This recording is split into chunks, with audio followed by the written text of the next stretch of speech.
सो आज हम बात करने वाले हैं हमारे इलेक्ट्रोस्टैट्स के बारे में।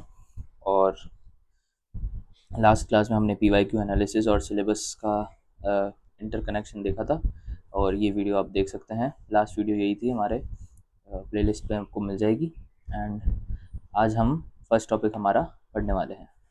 फर्स्ट टॉपिक पढ़ने से पहले मैं आपको हम फर्स्ट तो पहले Gauss law and differential form, Laplace and Poisson equation पे आएंगे। उससे पहले मैं आपको कुछ बेसिक्स पोर्शन जो है वो मैं पढ़ाना चाहता हूँ। तो सबसे पहले हम बात करने वाले हैं कूलम्स लॉ के बारे में। So first topic is Coulomb's law. Now Coulomb's law क्या कहता है? कूलम्स लॉ यही कहता है, ये बताता है कि जो इलेक्ट्रोस्टैटिक फोर्स होता है, ठीक है, तो वो होता है 1/4 pi epsilon nought Q1 Q2 by R square. ठीक है, ये सिंपल फॉर्मूलेशन है इसका।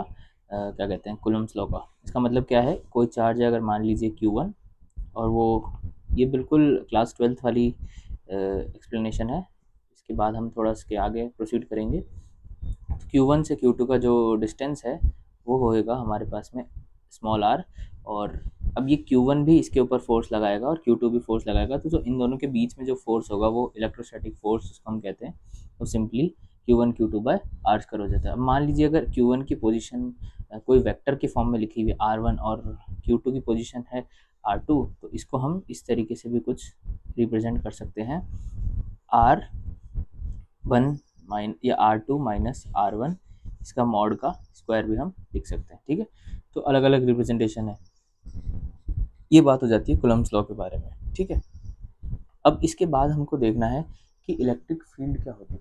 इलेक्ट्रिक फील्ड क्या होती है? इलेक्ट्रिक फील्ड जो होती है वो चार्ज के, मतलब इलेक्ट्रिक फील्ड को एग्जिस्ट करने के लिए एक चार्ज ज़रूरी होता है। ठीक है, तो जो इलेक्ट्रोस्टैटिक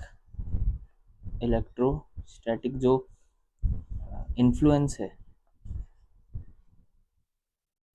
उसका जो रीजन होता है, कहाँ तक इस चार्ज की इन्फ्लुएंस हमको पता पड़ सकती है, ठीक है, उसको हम बोलते हैं इलेक्ट्रोस्टैटिक फील्ड। सबसे तो इलेक्ट्रिक फील्ड लेमन टर्म्स में हम समझेंगे कि effect of presence of the charge is felt.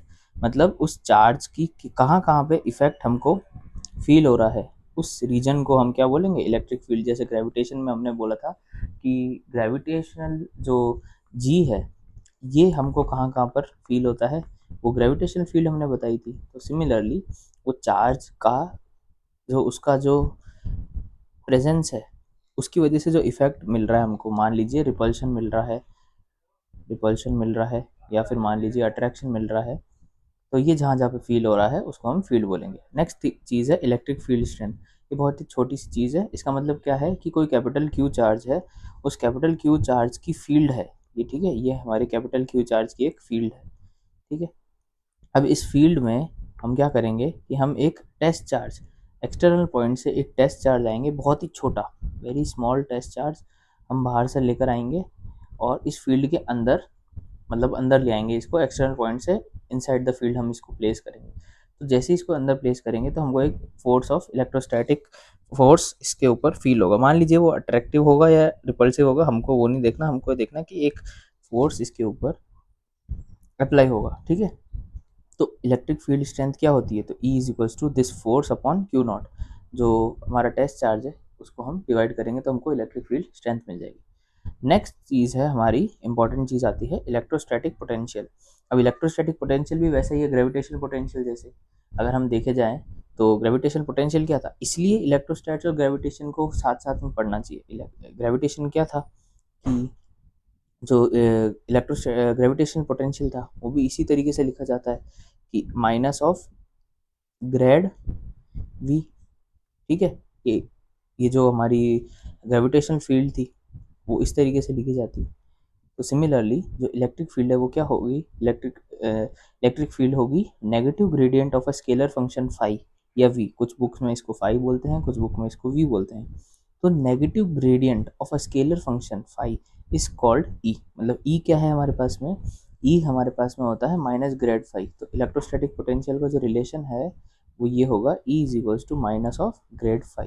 Grade का मतलब क्या होता है, ग्रेडियंट का मतलब आपको पता है, अगर आपने पहले पढ़ा है, gradient is maximum change, maximum change किसी क्वांटिटी में हो रहा है इन सम डायरेक्शन, ठीक है, कोई पर्टिकुलर डायरेक्शन में मैक्सिमम चेंज, उसको हम बोलते हैं ग्रेडियंट, ठीक है। तो E is equals to minus grad phi. अगर मान लीजिए हमको फाई निकालना है तो क्या करना पड़ेगा, ये del V by del R तो है ही, minus del V by del R है हमारे पास में E। अब इसको मैं इधर भेजूंगा तो E डॉट डी आर हो जाएगा और यहाँ पे डी वी हो जाएगा, हम दोनों तरफ इंटीग्रेट करेंगे तो हमको इस वे में हमको क्या मिल जाएगा, पोटेंशियल मिल जाएगा, ठीक है। नाउ अब डेफिनेशन देख लेते हैं, अगर इसको ढंग से देखें तो इलेक्ट्रोस्टैटिक पोटेंशियल में भी defined as the work done. देखिए यही आया ना, जैसे मैंने बताया था कि ई डॉट डी आर हमने कर दिया तो क्या आ गया, डी वी आ गया।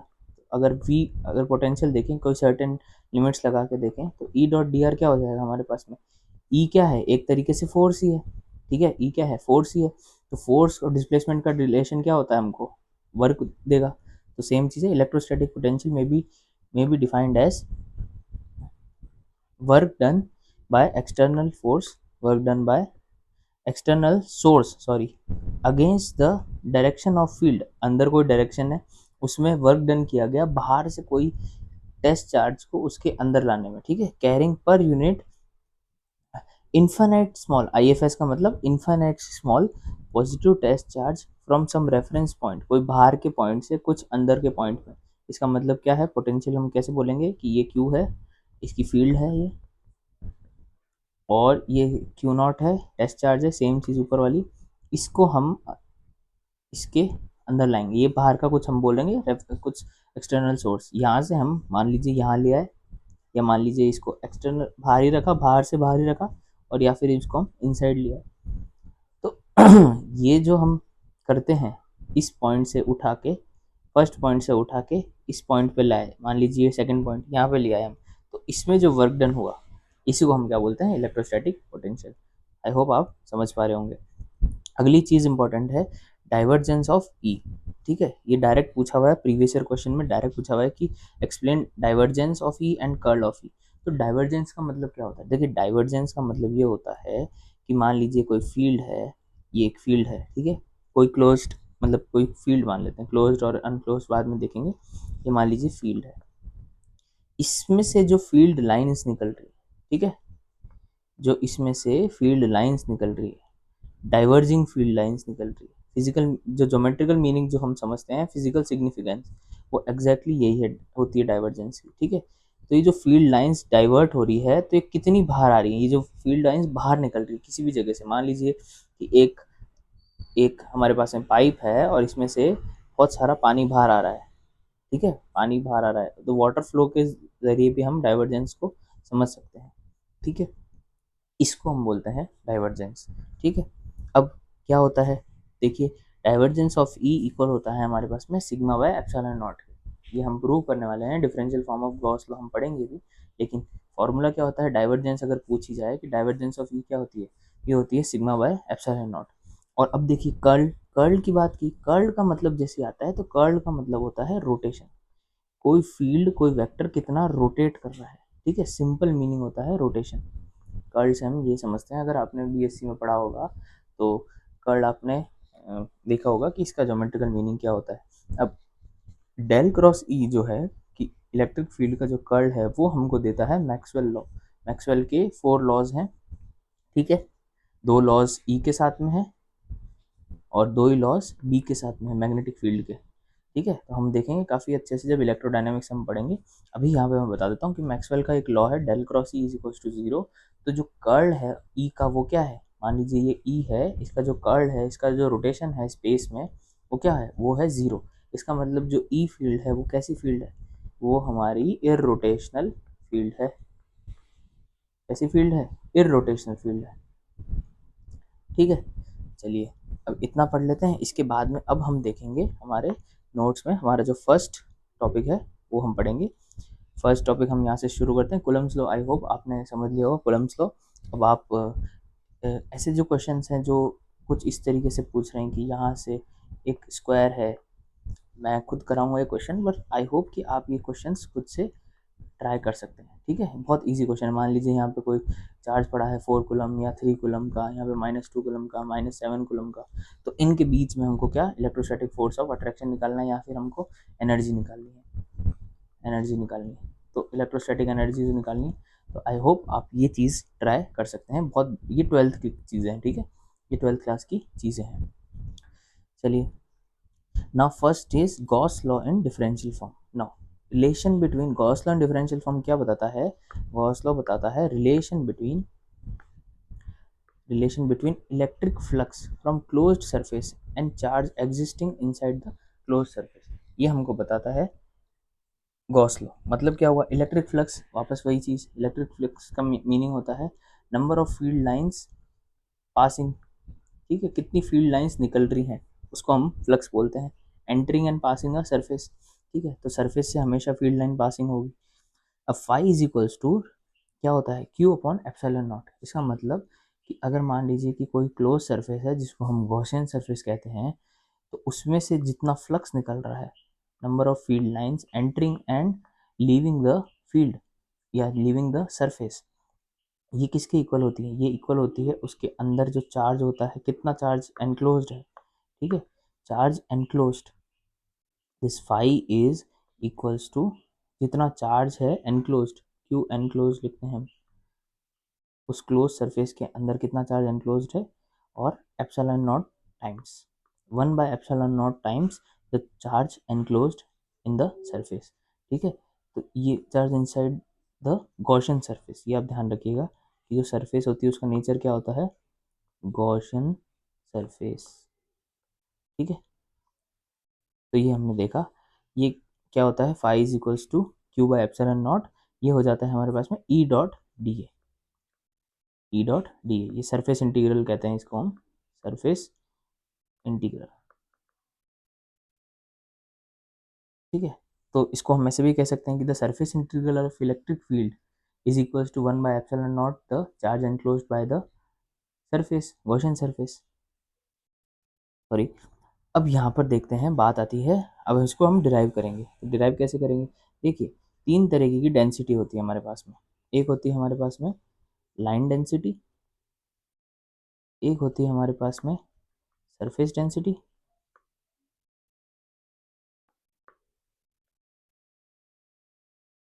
और थर्ड होती है हमारे पास में वॉल्यूम डेंसिटी, ठीक है। अब तीन डायमेंशंस हैं तो तीन डेंसिटी होती है हमारे पास में, ठीक है। तो जो लाइन डेंसिटी होती है, लाइन डेंसिटी तो कैसे हम लिख सकते हैं? लाइन डेंसिटी होती है कि जो हमारे पास में, मैं अभी मास के फॉर्म में बता रहा हूँ, फिर हम चार्ज के फॉर्म में भी लिखेंगे, सिंपल मास अपॉन लेंथ, ठीक है, ये होती है लाइन डेंसिटी। फिर मास अपॉन सरफेस एरिया, ये होती है हमारे पास में surface density. Similarly mass upon volume, ये होती है हमारे पास में वॉल्यूम डेंसिटी। अब इसको अगर हम चार्ज के फॉर्म में लिखें, तो चार्ज के फॉर्म में क्या हो जाएगी हमारे पास में? जो लाइन डेंसिटी होगी वो क्या हो जाएगी? क्यू अपॉन एल हो जाएगी। इसी तरीके से जो सरफेस डेंसिटी हो जाएगी वो क्या हो जाएगी? क्यू अपॉन एरिया, ठीक है। या फिर इसको हम D Q upon D L लिख सकते हैं। स्मॉल की बात करें, बहुत छोटे एलिमेंट की बात कर रहे हैं अगर हम, और डी क्यू अपॉन डी हो जाएगी। और जो वॉल्यूम डेंसिटी हो जाएगी वो हो जाएगी हमारे पास D Q upon D V. अब देखिए, इसका रिप्रेजेंटेशन अलग अलग है। जो सरफेस डेंसिटी होती है चार्ज की, जो सरफेस चार्ज डेंसिटी होती है, ये एस सी डी होता है, इसलिए लाइन चार्ज डेंसिटी, और सिमिलरली वॉल्यूम चार्ज डेंसिटी, ठीक है। तो D Q by D A होता है, इसको हम बोलते हैं सिग्मा, और वॉल्यूम चार्ज डेंसिटी होता है इसको बोलते हैं रो, ठीक है। ये बेसिक चीज़ है। अब देखिए यहीं पे, यहाँ पे ये चीज़ लिखी हुई है कि rho is equals to D Q by D V. चलिए, इतना हमको पता है। इसके बाद so rho D V is equals to D Q, total charge कितना आ जाएगा? डी क्यू चार्ज आ जाएगा। नाउ इसके बाद में Q अगर हमको निकालना है तो सिंपली इंटीग्रेट करना पड़ेगा, Q is equals to integration of rho D V. तो अब यहाँ से गॉस लॉ क्या कहता है? फाई इज इक्वल्स टू क्या आ जाएगा? 1/एप्सिलॉन naught times total charge enclose, total charge enclose कितना होगा? रो डी वी, तो integration of rho D V, ठीक है। यहाँ से बात समझ आई। नाउ अब गॉस डाइवर्जेंस थ्योरम क्या करता है? गॉस डाइवर्जेंस थ्योरम और स्टोक्स थ्योरम आपके बहुत इंपॉर्टेंट होते हैं। गॉस डाइवर्जेंस थ्योरम कहता है कि सरफेस इंटीग्रल और वॉल्यूम इंटीग्रल को कनेक्ट किया जा सकता है। सरफेस इंटीग्रल को, सरफेस इंटीग्रल और वॉल्यूम इंटीग्रल, ये दोनों कनेक्ट किया जा सकता है वॉल्यूम इंटीग्रल को, ठीक है। अब कैसे कनेक्ट होता है, तो इसको हम लिख सकते हैं कि जो सरफेस इंटीग्रल होता है ई डॉट डी ए, इसको हम लिख सकते हैं डाइवर्जेंस ऑफ वेक्टर। मतलब कोई वेक्टर है उसका अगर हम सरफेस इंटीग्रल लेंगे तो उसका जब डाइवर्जेंस लेंगे वॉल्यूम के एलिमेंट में, वॉल्यूम इंटीग्रल कर लेंगे उसका, तो वो डाइवर्जेंस में चेंज हो जाएगा। इसका मतलब क्या है कि ई डॉट डी ए क्लोज सरफेस के ऊपर है, अगर ये सरफेस मान लीजिए ए है, तो ये इक्वल किसके होगा, ये होगा इसके, अगर इसको वॉल्यूम एलिमेंट में कवर चेंज करना है हमको, ये हो जाएगा डेल डॉट ई, ठीक है। यहाँ पे वेक्टर है, ये हो जाएगा डेल डॉट ई हो जाएगा हमारे पास में, और यहाँ पे आगे आ जाएगा डी वी। इसी तरीके से जो स्टोक्स थ्योरम है, ये आपको पता करना है कि स्टोक्स थ्योरम क्या कहता है, ठीक है। स्टोक्स थ्योरम भी सिमिलरली ऐसा ही है, वो किसको कनेक्ट करेगा, डीएल को डीवी से कनेक्ट करेगा, ठीक है, या फिर डीएल को डीए से करेगा। ये आपका होमवर्क है, ये आपको देख के आना है स्टोक्स थ्योरम। मैं इसलिए यहाँ पे अभी नहीं बता रहा क्योंकि आप उसको फिर एक्टिव रिकॉल नहीं करोगे, बहुत कंफ्यूजिंग चीज़ होती है कि गॉस गॉस डाइवर्जेंस को क्या कहता है, स्टोक्स थ्योरम क्या कहता है, जब तक कि आप इसको बार बार प्रैक्टिस ना करो। उसमें एलिमेंट डीएल जरूर आता है, ये आप देखिएगा, ठीक है। अब कनेक्ट इसको कर रही है आपको देखना है। चलिए, तो हमको इस इक्वेशन से क्या मिल गया, E dot D as equal to del dot E D V, और ई डॉट डी ए यहाँ पे भी क्या था हमारे पास में, ई डॉट डी ए क्या था हमारे पास में, फाई के बराबर था, तो फाई क्या हो जाएगा, 1/एप्सिलॉन नॉट रो डी वी, ठीक है। मतलब क्या हुआ, मतलब ये हुआ कि del dot E D V, ये था हमारे पास में, किसके बराबर हो गया, ये बराबर हो गया ई डॉट डी वी के, ई डॉट डी ए के, ई डॉट डी ए के बराबर हो गया। और ई डॉट डी ए वैसे किसके बराबर है, वो बराबर था फाई के, फाई के हमने निकाला 1/एप्सिलॉन naught integration of rho D V. अब देखिए आप दोनों कंपेयर कीजिए, डी वी आ रहा है, तो हमको क्या मिल जाएगा, del dot E is equal to rho by epsilon not, ये आ गया हमारे पास में, डाइवर्जेंस ऑफ ई आ गया, और Gauss law in differential form आ गया, ठीक है। तो दिस इज, यहाँ पे मैं लिख देता हूँ, this is Gauss law in differential form, ठीक है, डाइवर्जेंस ऑफ ई का। अब आते हैं हम लाप्लास एंड पॉइसन इक्वेशन की, काफ़ी इंपॉर्टेंट टॉपिक है, फर्स्ट टॉपिक जो डायरेक्टली एक्सप्लिसिटली सिलेबस में मेंशन है। तो हमने देखा we have electric field vector E and flux phi is equal to E is equal to minus grad phi, and divergence of E क्या निकाला, del dot E is equal to rho by epsilon naught. अब हमको देखना है कि इसकी मदद से हम क्या निकाल सकते हैं, ठीक है। हमारे पास में ये था, हमारे पास में एक चीज़ थी कि डेल डॉट ई हमारे पास में आया है sigma by epsilon not. Similarly जो डेल फाई है वो किसके बराबर है, ई के बराबर, माइनस डेल फाई ई के बराबर है। तो मान लीजिए कि अगर मैं इस इक्वेशन को यहाँ पुट कर दूँ तो क्या मिल जाएगा मेरे को, del dot minus del phi मिल जाएगा सिग्मा बाय एप्सिलॉन नॉट, ठीक है। तो डेल डॉट माइनस डेल क्या हो जाएगा, ये हो जाएगा minus del square phi is equal to sigma by epsilon naught, या फिर इसको मैं ऐसे लिख सकता हूँ, del square phi is equal to sigma by epsilon naught. तो ये जो चीज़ आती है हमारे पास में, ये आती है हमारे पास में Poisson's equation, del square phi minus sigma by epsilon naught, ठीक है। फिर अब इसको अगर हम कंपोनेंट फॉर्म में लिखें तो कुछ इस तरीके से लिखते हैं, divergence of gradient phi, divergence of gradient phi, del dot del phi.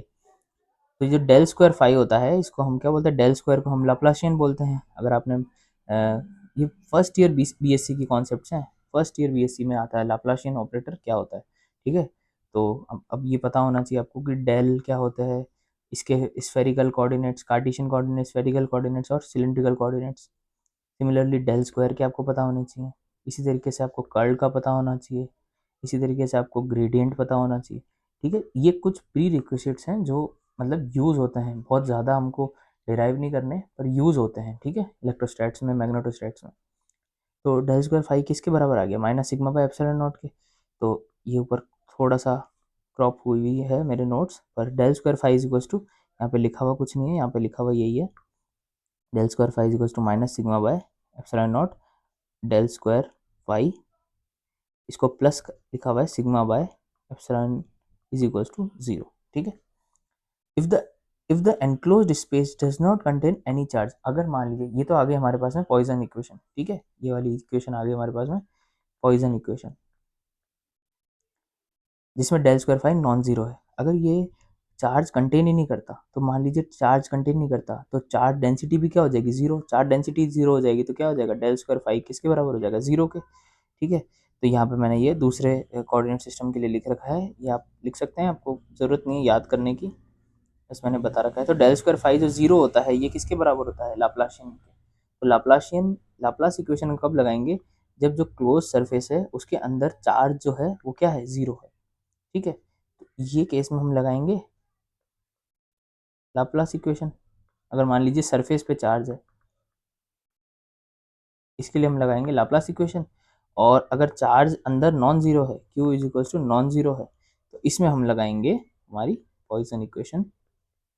Poisons equation ये होती है del square phi minus sigma by epsilon equals to zero, और ये होती है del square phi is equals to zero. तो I hope आज अभी तक का आपको लाप्लास जो फर्स्ट है लाप्लास इक्वेशन और पॉइसन इक्वेशन आपको समझ आई होगी। आई होप ये चीज़ें आपको खुद से पढ़नी चाहिए, स्फेरिकल कोऑर्डिनेट सिस्टम में, सिलिंड्रिकल कोऑर्डिनेट सिस्टम में और कार्टेशियन कोऑर्डिनेट सिस्टम में, क्योंकि आगे ये यूज़ होगी, ठीक है। तो जैसे सिलिंड्रिकल कोऑर्डिनेट में हमको अगर कोई सिलिंड्रिकल शेल दे रखी है, तो उसका अगर हमको पॉइसन इक्वेशन निकालनी है, लाप्लास इक्वेशन निकालनी है, तो ये यूज होगी डेल स्क्वायर वी कैसे लिखते हैं, one by rho del rho D V by D rho plus one by rho two del square V by del phi square plus del square V by del Z square, ठीक है।